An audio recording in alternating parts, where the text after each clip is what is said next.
सभी श्रोतागणों को मेरा सादर अभिवादन। हम 2 दिन से लगातार मन के ऊपर चर्चा कर रहे हैं और मन इतना कॉम्प्लेक्स सब्जेक्ट है अगर इसको हमने समझ लिया, कंट्रोल कर लिया तो हम जीवन की बाजी जीत जाएंगे। इसलिए धैर्य रखना है, हमने पेशेंस रखना है और प्रयास करना कि हम मन के वर्किंग को पूरी तरह समझ लें, क्योंकि मन ही बंधन का कारण है और मन ही मुक्ति का कारण है। मुझे एक दृष्टांत याद आ गया। एक गुरु महाराज का शिष्य था, अपने गुरु महाराज के दर्शन करने जा रहा था। रास्ते में एक पनवाड़ी की दुकान थी, तो वहाँ गया तो पनवाड़ी उस समय था नहीं, तो वह वहाँ एक सुगा पनवाड़ी ने बांध रखा था पिंजड़े में। सुगा ने पूछा, भाई आप कहाँ जा रहे हो? बोले मैं अपने गुरु महाराज जी के दर्शन करने जा रहा हूँ। बोले तुम्हारे गुरु महाराज क्या करते हैं? बोला वो मुक्त करते हैं, बंधन से छुड़ा के मुक्ति देते हैं। बोले अच्छा, आपके गुरु महाराज बंधन से छुड़ा देते हैं? बोला हाँ। तो बोला एक काम करना ना, मेरा भी, मैं इस पिंजड़े में बंद हूँ, मेरी मुक्ति का उपाय भी पूछ लेना गुरु महाराज जी से, इतना मेरा काम कर देना। बोला ठीक है। वो गया, प्रोग्राम अटेंड किया, गुरु महाराज जी के दर्शन किए। बाद में गुरु महाराज जी के पास गया, बोला महाराज जी मुझे रास्ते में एक पनवाड़ी की दुकान में एक तोता मिला था, वो पूछ रहा था मेरी मुक्ति का उपाय भी गुरु महाराज जी से पूछ लेना। अब इतनी बात सुनते गुरु महाराज जी फेंट जैसे होकर के वहीं पर गिर गए बैठे बैठे, और ऐसा लगा जैसे मूर्छित हो गए हों। और बेचारा शिष्य डर गया कि मैंने तो गुरु महाराज से एक साधारण प्रश्न पूछा था, पता नहीं क्या हुआ महाराज जी को। थोड़ी देर बाद महाराज जी को बोस आया और वह प्रणाम करके चला गया, उसने पूछने की हिम्मत नहीं हुई। वापस आ रहा था तो फिर वहीं आया पनवाड़ी की दुकान पे, तो संजोग बस उस समय पनवाड़ी नहीं था। तोते ने कहा जी आप मेरा काम कराए? अरे बोले भैया तेरा काम क्या करना है, पता नहीं तेरा प्रश्न कैसा था। जो ही मैंने तेरे प्रश्न को रखा गुरु महाराज के सामने, वो बेहोश मूर्छित हो गए। तो तुम्हारा प्रश्न का तो मैं उत्तर नहीं ला सका। तोता जो था वह रमज को समझ गया। उसने क्या किया, अपने श्वास रोक के मुर्दे की तरह पिंजड़े में पड़ गया।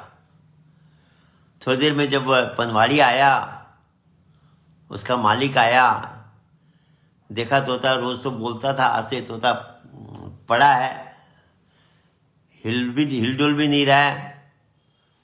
पिंजरा खोला, हिला के देखा तो जैसे मुर्दा है, ऐसे मुर्दे की तरह पड़ा है। उसने सोचा ये तोता मर गया। अब मरे हुए को पिंजरे में कौन रखना था, उसने ऐसे निकाल के बाहर जो ही फेंका, तोता उड़ गया। तोता समझ गया कि ये गुरु महाराज ने मुझे कला सिखाई है, फॉर्मूला दिया है कि किस तरह से मुक्त होना है। तो सज्जनों, ये तो केवल एक दृष्टांत है। मन जो हमारे बंधन का कारण कब तक है? जब तक ये चंचल है। जिस दिन हम मन को शांत कर देंगे, मौन कर देंगे, यही हमारी मुक्ति का कारण बनेगा, हमको मुक्ति के द्वार तक पहुंचा देगा। एक बार विदेश में श्री महाराज से एक व्यक्ति ने प्रश्न किया, बोला जी हम सुनते हैं प्रभु के बारे में, भगवान के बारे में, तेरी सत्ता के बिना हे प्रभु मंगल मूल, पत्ता तक हिलता नहीं, खिले न कोई फूल। क्या आपकी मर्जी के बिना कुछ भी नहीं होता है? तो कोई आदमी चोरी कर रहा है, बदमाशी कर रहा है, शैतानी कर रहा है, पाप कर रहा है, तो वह भी प्रभु की मर्जी से, उनकी सत्ता, उनके कारण से हो रहा है, तो फिर हम उसको पनिशमेंट क्यों देते हैं? क्यों, करता तो वह है ही नहीं। अजीब प्रश्न था। और मुझे एक सज्जन मिले, वहां मैं एक बार नॉर्थ ईस्ट में गया हुआ था, आपके रांगापारा नाम की जगह है तेजपुर के पास। वहाँ एक सेठ जी ने मेरे से यही प्रश्न किया और कहा कि मैं बहुत गुरुओं से, बहुत महापुरुषों से, बहुत विद्वानों से प्रश्न कर चुका, अभी तक मुझे उसका सेटिस्फैक्टरी उत्तर नहीं मिला है। तो विचित्र प्रश्न उसने किया महाराज जी से कि जब उसकी सत्ता के बिना कोई कुछ होता ही नहीं है, तो कोई व्यक्ति चोरी कर रहा है, गलत काम कर रहा है, तो वो भी तो उसी की सत्ता से हो रहा है, फिर उसको सजा क्यों मिलती है? महाराज जी कहने लगे, भैया अभी तक प्रभु भगवान हमारे अंदर किस ढंग से काम करता है ये आपने समझा नहीं। बोलो मान लो एक बैटरी है आपके पास, बैटरी समझते हैं ना आप? आपने टॉर्च में डाली उस बैटरी को, उसने रोशनी दी, प्रकाश दिया, आपका भला किया, और उसी बैटरी को एक रिमोट कंट्रोल में लगा के आपने बम विस्फोट कर दिया। करते हैं लोग आजकल, आतंकवादी लोग, सैकड़ों लोग मर गए उससे। वहां भी बैटरी नहीं मारा। अब दोषी बैटरी है क्या या उपयोग करने वाला है? बोले जो उपयोग करने वाला है, एक ने तो उससे लोगों को लाइट जला के रास्ता दिखाया, एक ने लोगों को मारा। बैटरी का काम है एनर्जी देना, उसको प्रॉपर यूज में करें, मिसयूज करें, ये अलग व्यक्ति का काम है। तो वो कौन है हमारे अंदर जो इसका सदुपयोग और दुरुपयोग करता है? वह हमारा मन है। मन अगर हमारा पापी है, मन के अंदर अगर नेगेटिविटी भरी हुई है, मन के अंदर आतंकवाद भरा हुआ है, तो वह जो आत्मा की, ईश्वर की शक्ति मन के द्वारा प्रवेश हो रही है, ये उसका दुरुपयोग कर देता है। और अगर इसके अंदर अच्छे विचार है, लोगों की भला करने के विचार है, ईश्वर की आराधना करने के विचार है, तो वह जो शक्ति का ये सदुपयोग करेगा। तो इसीलिए दोषी भगवान नहीं है, वह एनर्जी नहीं है, वह बैटरी नहीं है। दोषी कौन है? उसको प्रयोग में लाने वाला। तो सज्जनों, यहां भी ये मन है हमारा। इसलिए हमारी एक पुस्तक उसमें हमने लिखा है, टाइटल दी है माइंड द मिडिल मैन। ये हमारे भगवान के बीच में दलाल है, ब्रोकर है। दलाल बीच में हो तो दो व्यक्ति आपस में नहीं मिल पाते, दलाल मिलाए तब मिलेंगे, नहीं तो दलाल आपस में वो करा देता है।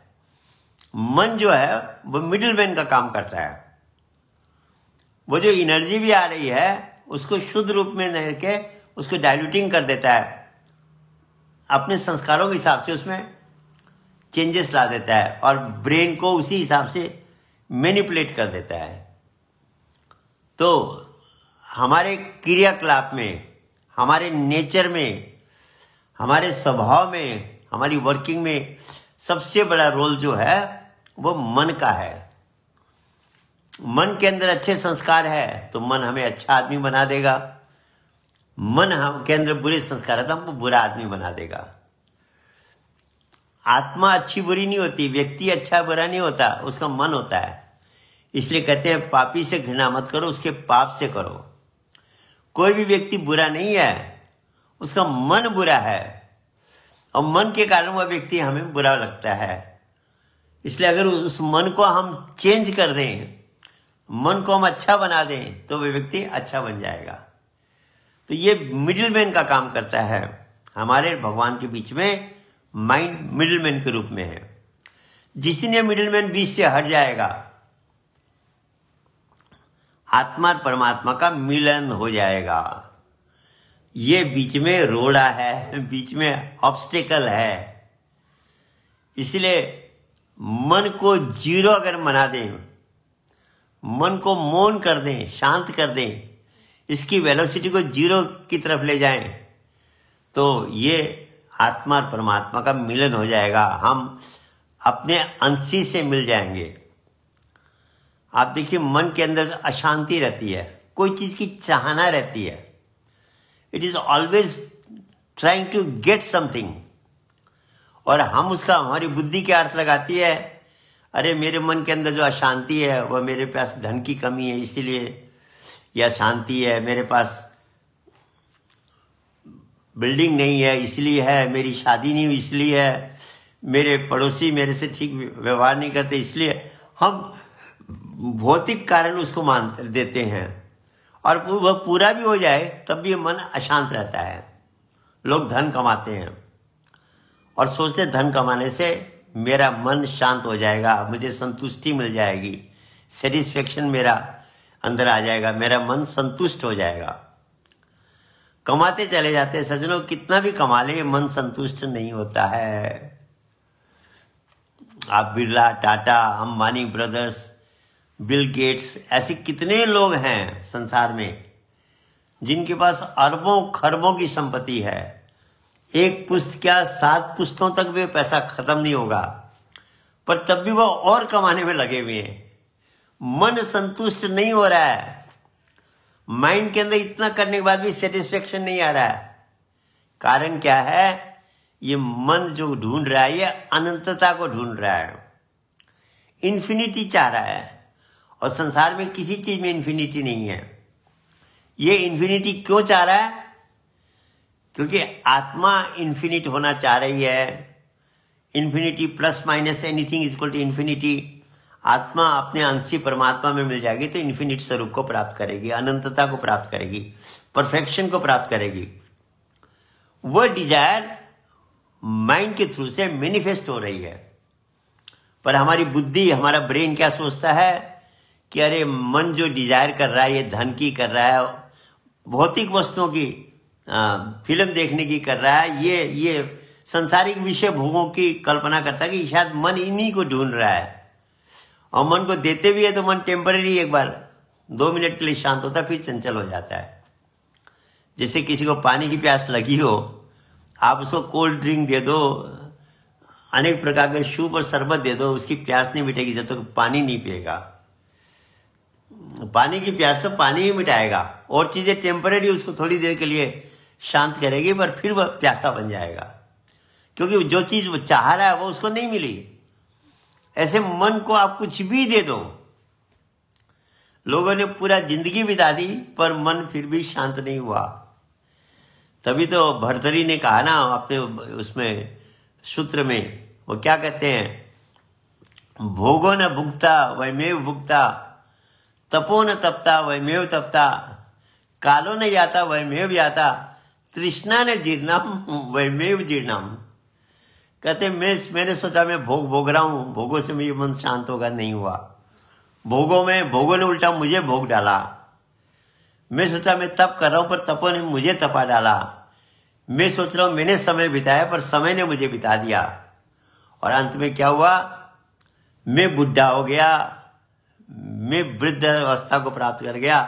मेरा तृष्णा, मेरे मन के अंदर की चाहना अभी भी जवान की जवान है।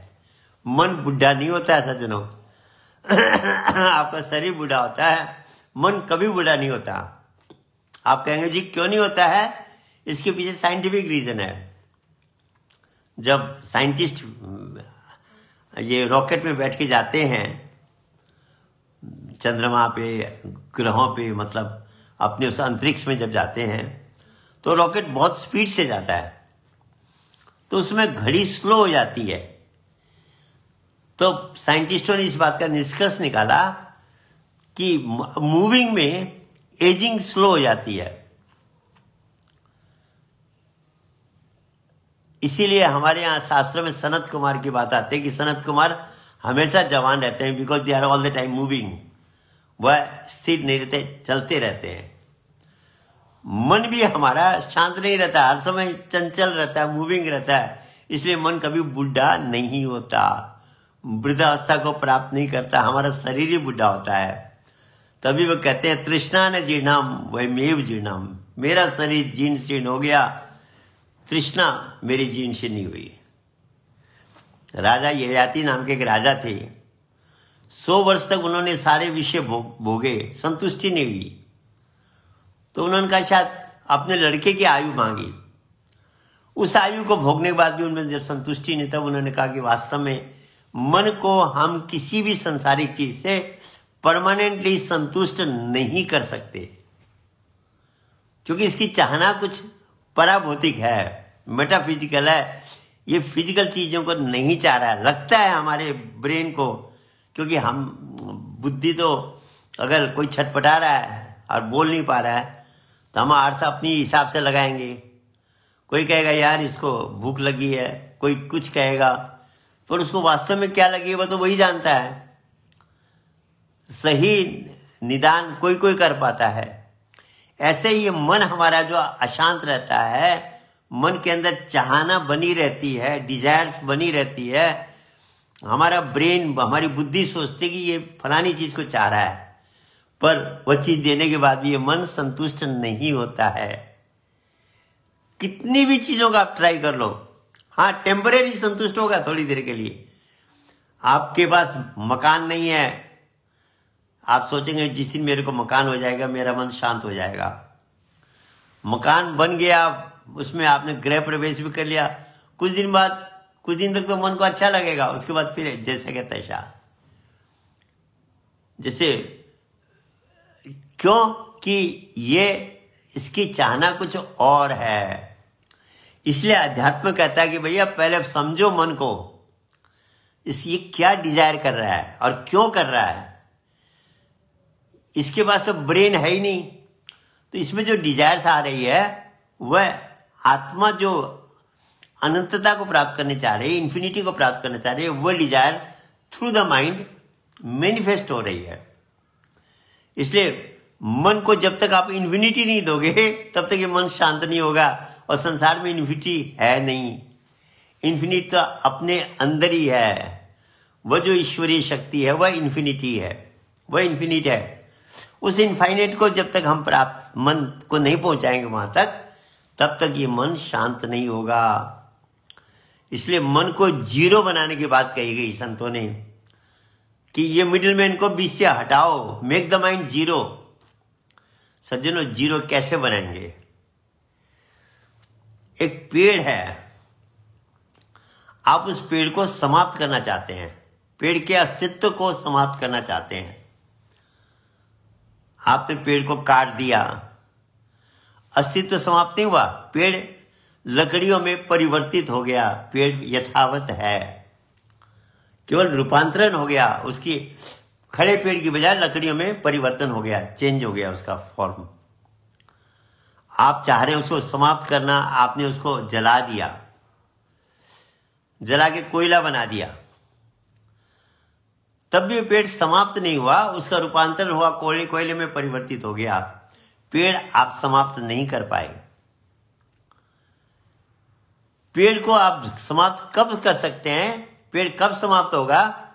जहां से प्रकट हुआ, अगर आप इसको वहीं पर फिर पहुंचा दो तो। कितनी अजीब बात है। पेड़ की उत्पत्ति कहां से हुई? बीज से हुई। अगर आप उस पेड़ को वापस बीज में पहुंचा दो तो पेड़ का अस्तित्व समाप्त हो गया। ये एक थ्योरेटिकल बात कर रहा हूं मैं, समझने और समझाने के लिए। ऐसे ही ये मन प्रकट हुआ चेतना से, अगर हम इसको वापस चेतना में पहुंचा दें तो ये मन जीरो हो जाएगा और बाकी कोई उपाय नहीं है। एक ही उपाय है, इसको वापस चेतना में लगाकर मर्ज कर देना है। वो वहां से आया और वहीं पर मर्ज हो जाएगा। और यही साधना है, यही योग है, यही मेडिटेशन है। कबीर साहब ने एक बहुत सुंदर दोहा कहा है। वह कहते हैं, मन को जीरो बनाने की बात में कहते हैं, बहुत सुंदर दोहा है। वो कहते हैं कि वो कहते हैं, धारा का उल्टा किया तो स्वामी संग मिलाए। धारा को उल्टा किया तो स्वामी संग मिलाए। तो बोले इस मन को जीतने का उपाय है कि इसको वो कर दो, फीडबैक, बाय फीडबैक कर दो इसको। वो पूरा दोहा इस प्रकार है, कबीरा धारा अगम की, कबीरा धारा अगम की सतगुरु दई बताए, धारा को उल्टा किया तो स्वामी संग मिलाए। ये मन को वहां पहुंचाने का तरीका क्या है, जीरो बनाने का तरीका तो क्या कहे, तो वो अपनी इस दोहे में बहुत अटपटी भाषा में समझाते हैं कि अगम की धारा मेरे गुरु महाराज ने मुझे बता दी। सज्जनों, अगम की धारा क्या हुई? धारा का मतलब होता है फ्लो। अगम माने मेटाफिजिकल फ्लो, फिजिकल फ्लो नहीं, मेटाफिजिकल फ्लो, पराभौतिक धारा। तो कहते हैं कबीरा धारा अगम की सदगुरु दई बताए। वह धारा कौन सी हुई, फ्लो कहां से आया? चेतना से। क्योंकि हम ये हमारा जो ये सीरीज चल रही है, इसकी टाइटल हमने रखी है प्रैक्टिकल कॉग्निटिव साइंस। साइंस की ब्रांच है कॉग्निटिव साइंस, जिसमें साइंस 3 चीज की स्टडी कर रही है, ब्रेन, माइंड और कॉन्शियसनेस, बुद्धि, मन और चेतना।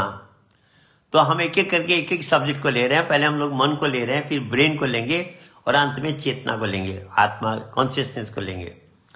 तो अभी मन पे जो चल रहा है, तो वो कह रहे हैं ये जो फ्लो चेतना से मन में आ रही है, मन से ब्रेन और इंद्रियों में जाती है। फ्लो ऐसा है, ए से बी में आई, बी से सी में गई। ये बी कौन है? मन है।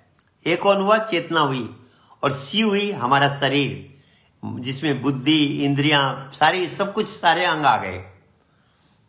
तो ये अगम की जो धारा है, मेटाफिजिकल फ्लो है, ये चेतना से मन में आती है और मन से शरीरों में जा रही है, पूरे शरीर में जा रही है। बुद्धि और मतलब पूरी सिस्टम को एक्टिवेट कर रही है। अब कहते हैं धारा को उल्टा किया तो स्वामी से मिलाए। बोले इसको वापस पलटा दो। जो चेतना से समझे एनर्जी का प्रभाव मन में हो रहा है और मन से जो शरीर को जाता है, मन से वापस उस चेतना को, वो जो फ्लो आई है उसको वापस चेतना की तरफ मोड़ दो। यहां से चीज आई, यहां से फिर उसको वापस भेज दो, उधर जाने मत दो। तो कहा धारा को उल्टा किया, वापस भेजा तो स्वामी संग मिलाए। ये मन जब वापिस चेतना की तरफ हम इसको लगाएंगे तो ये मन जीरोनेस को प्राप्त करेगा और आत्मा परमात्मा का मिलन हो जाएगा। आत्मा इंफिनिटी को प्राप्त कर लेगी और परमानेंट सेटिस्फेक्शन हमारे जीवन में आ जाएगा। तो सज्जनों, इसको हम सिंपल भाषा में मर्जिंग कह सकते हैं। मन को मर्ज करना है आत्मा में। जैसे पेड़ को हमने बीज में मर्ज कर दिया, एक थ्योरेटिकल बात कह रहा हूं मैं आपको, एक समझने समझाने के लिए। ऐसे ही ये मन को जब हम चेतना में वापस लीन कर देंगे तो ये मन का अस्तित्व जीरो हो जाएगा। और यही अवस्था ही मन प्राप्त करना चाहता है। मन भी अपने सोर्स के पास जाना चाह रहा है। ये मन भौतिक चीजों के लिए नहीं बना है। इसका जो मेन लक्ष्य है, ये वापस इसको वहीं पहुंचाना है। तभी तो वो कहते हैं ना, पानी में मीन प्यासी मोई सुन सुन आवे हांसी। मछली पानी में रहकर के प्यासी है तो आश्चर्य की बात नहीं है क्या? और वास्तव में प्यासी रहती है। और पानी पीने के लिए वह जब तक चलती रहेगी पानी नहीं पी सकती। वो जब अपने को पलटाती है तब उस पानी पी सकती है वह। ऐसे ही जो आनंद रूपी पानी हम चाह रहे हैं, ये बाहर नहीं है। जब रिवर्स करेंगे, मन को चेतना में कनेक्ट करेंगे, उसी का नाम मेडिटेशन है। वही राजविद्या है। वही जितने महापुरुष आए उन्होंने उसी साधना को सिखाया। आज तो अनेकों लोगों ने अनेकों पंथ और अनेक बना दिए हैं, पर जो महापुरुष आता है वह उस इसेंस को समझाता है। तभी कहा नाना पंथ जगत में निज निज गुण गावे, सबका इसेंस, सबका सार बताकर गुरु मार्ग लावे। वो जो महापुरुष होता है वह इसेंस बता देता है कि भाई कुछ नहीं करना, तुमने मन को रिवर्स करना है, जिसको हम फीडबैक कहते हैं। आप देखिए बाहर भी फीडबैक होती है। आपने माइक चल रहा है, आप एम्पलीफायर के वॉल्यूम को बढ़ा दीजिए, सीटी की आवाज आएगी। लोग कहते हैं अरे इसका वॉल्यूम कम करो भैया, फीडबैक हो रहा है। फीडबैक का मतलब होता है जो वाइब्रेशन उस माइक्रोफोन के थ्रू से जा रहा था, वॉल्यूम इतना बढ़ गया कि वापस माइक्रोफोन में आ गया। जो चीज माइक्रोफोन से जा रही थी वापस माइक्रोफोन में आ जाती है, तो उसको फीडबैक कहते हैं। ऐसे हमारे अंदर संत कहते हैं बाय फीडबैक करो।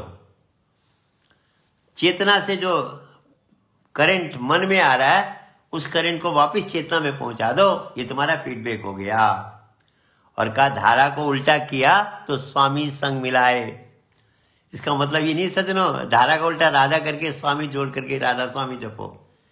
ये टेक्निकल बात है कि उस फ्लो को, मेटाफिजिकल फ्लो का आप रिवर्स करो, तो मन को जीरो बनाना पड़ेगा। जैसे वह जो तोता था उसने अपनी एक्टिविटी को जीरो बना दिया एक बार, तो वो मुक्त हो गया। ऐसे मन की एक्टिविटी को जीरो बनाना है। अगर हम दूसरी भाषा में बात करें तो मन के अंदर, जैसे हमने पहले कहा, 4 तरह की वाइब्रेशन की स्पीड होती है, फ्रीक्वेंसी होती है, डेल्टा, थीटा, अल्फा और बीटा। बीटा में सबसे ज्यादा वाइब्रेशन है, अल्फा में उससे कम है, थीटा में उससे कम है, डेल्टा ऑलमोस्ट जीरो है। तो जब हम मन को डेल्टा में पहुंचा देंगे तो ये मन एक टोटली कंसेंट्रेट होगा। और अध्यात्म कहता है कि a totally concentrated mind is zero mind. जब मन को हम उस स्थिति में पहुंचा देंगे तो मन डेल्टा अवस्था को प्राप्त करेगा, वहां पर जीरोनेस को प्राप्त कर लेगा। तो सज्जनों, इस मन को जीरो बनाना है, और यही सबसे बड़ा काम हमारे मनुष्य जीवन में है। अभी जो कुछ भी हम कई बार बोलते हैं ना, आज तो एक बहुत बड़ी समस्या हो गई है। अध्यात्म की लर्निंग न होने से व्यक्ति मन को मैं समझने लग गया है, जबकि आत्मा अलग है, मैं अलग है, मन अलग है। और ये बात सबसे पहली जो क्लास है अध्यात्म की, इस बात को समझना कि मैं मन नहीं हूं, मन मेरे से अलग है, और इस मन को मैंने नौकर बनाना है, मालिक बन के नहीं रहने देना है। बुद्ध ने बहुत अच्छा कहा है मन को लेकर, बोले mind is a dangerous master but a beautiful servant. Mind is a dangerous master but a beautiful servant. अगर इसको आपने मालिक बना दिया तो ये आपको बर्बाद कर देगा, और अगर आपने इसको नौकर बना दिया तो ये आपका जीवन आबाद कर देगा।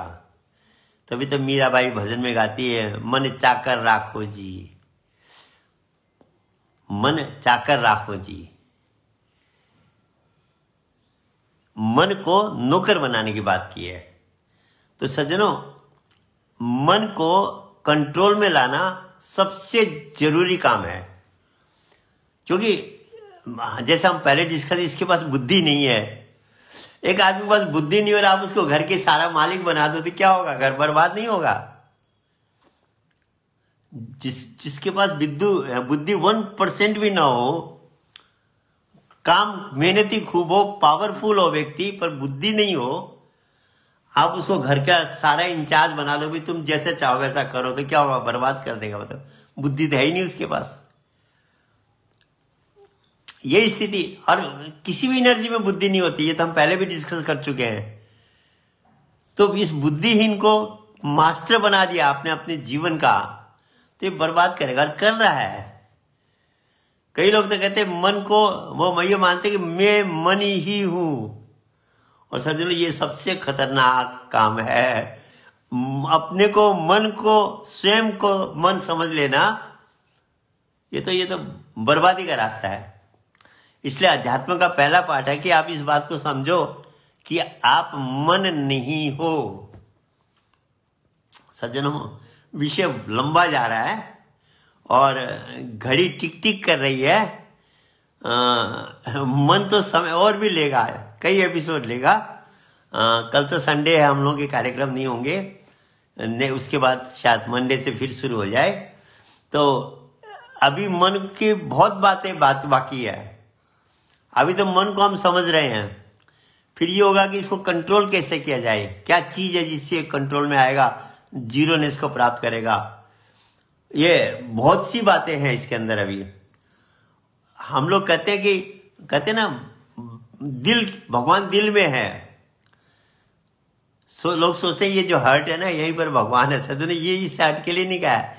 डॉक्टर इसका तो ऑपरेशन करके आर्टिफिशियल हार्ट लगा देते हैं, भगवान को निकाल दिया गया। शास्त्रों में अध्यात्म जो दिल शब्द कहा है वो मन के लिए कहा है। मन को भी एक तरह से स्पिरिचुअल हार्ट माना गया। अगर हम और गहराई में जाएं तो पीनियल ग्लैंड की बात आती है, पर सिंपल भाषा में समझ लीजिए, मन के अंदर ही ईश्वर है। मन के द्वारा ही हम वहां पहुंचेंगे। कहते मेरे हृदय में बहुत में प्रेम है, इस हृदय में नहीं सजन, ये मन रूपी हृदय में प्रेम है।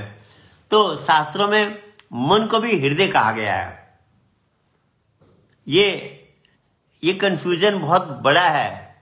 लोग इस हार्ट में भगवान को समझते, दिखाते हुए भगवान यहाँ पर है, भगवान God is with in my heart करके इस हृदय को दिखाते हैं। ये नहीं है सजनों, वहां भी मन को ही सांकेतिक भाषा में कहा गया है। तो आज तो समय हो गया, हम चैप्टर को यहीं पर पेंडिंग रखना पड़ेगा। सबको मेरा धन्यवाद, नमस्कार।